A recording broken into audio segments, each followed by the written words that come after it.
For health cover tailored to your needs and pocket, Momentum Health. To keep healthy, we need to supply our bodies with exactly what it needs to function so that it can keep building bones, making blood, and burning energy for every day. We're at the Wits School of Physiology to find out exactly what our bodies are made up of and the components that we need every day to keep it functioning. Physiology is the study of living organisms, so we're meeting lecturer Dr. Michael Madziva to find out what makes our bodies work. For most people, as long as you have a balanced diet, you should be fine. There's absolutely no need for supplementation.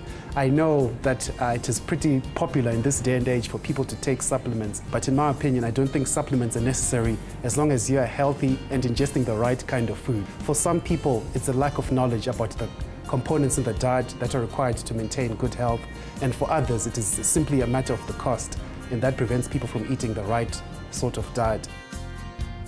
Our bodies are made up of a number of elements. For example, you have enough iron in your body to make up a 3-inch nail. And so today we've literally unpacked some of the key elements that make up the human body.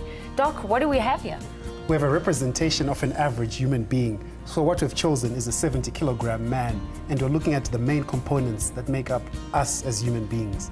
Well, first thing that I can see is that we need a lot of water in our system. Yes, definitely. We're made up of between 60 to 70% water, and water contains hydrogen and oxygen. Those are the two main elements in water. So we have our water and our hydrogen and our oxygen. What else do we have here? I see raw chicken. What is that? We're using raw chicken to depict nitrogen, which is mostly protein. Why do we have skin skin on the chicken though? We need fat to be present in our meals so that we can absorb the fat-soluble vitamins such as vitamin A, D, E, and K. I also have a label here for calcium. I'm assuming that's for healthy bones. Yes, definitely. Calcium is important for healthy bones, and teeth also contain a lot of calcium as depicted by the calcium carbonate that we have here in the chalk. Okay, so where does the carbon fit in? Carbon is an atom that can make 4 bonds. So carbon can make these type of bonds where you string together molecules such that they can form the structures of us. Okay, so we've represented or depicted the carbon through the coal that we have here. Yes. Okay, phosphorus. Phosphorus is important for the structure of energy molecules.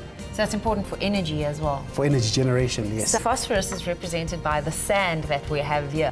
So these are the 6 elements that make up 99% of the human body. Okay, so the 1% though is made up of trace elements. Tell us about trace elements. Trace elements are so called because you need them in small quantities. They're still important for maintaining all the biochemical reactions that take place in the body.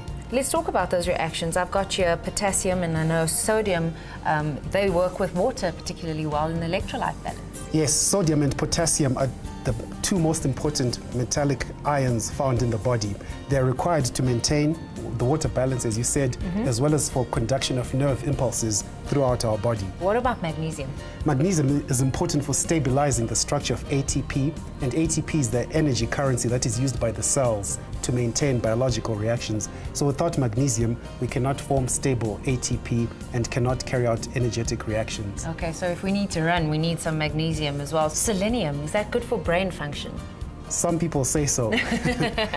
Selenium is an important antioxidant. So what it does is it prevents red blood cell membranes, especially from rupturing. So if red blood cells are intact, they can transport oxygen to the organs that require it and enable us to carry out metabolic reactions that enable us to live. Yeah, I have zinc. I know that's important for your hair, your skin, and your nails as well. Yes, zinc is important for wound healing. Without adequate amounts of zinc, wounds don't heal properly, and we're more susceptible to infections because we don't have an intact skin.